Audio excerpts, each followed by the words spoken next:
Alright, this is my favorite part of this course because we're going to build a new feature end-to-end. So I'm going to show you a systematic approach to build any features or an entire application end-to-end. As part of this section, we'll add the ability to record rentals. So we're going to build this page where the user can look up a customer and the movies they're going to rent like this.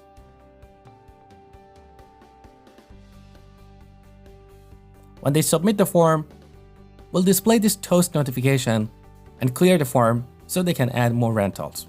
This section is packed with lots of techniques, but before we get started, I want you to give me a promise. I want you to watch this only if you can set aside 1 hour of your time with full concentration. I don't want you to watch this section over 2 days or so, because the approach you're going to learn in this section will have a significant impact in how you build software in the future. So, are you going to promise to set aside 1 hour with full concentration? I hope you do, so let's get started.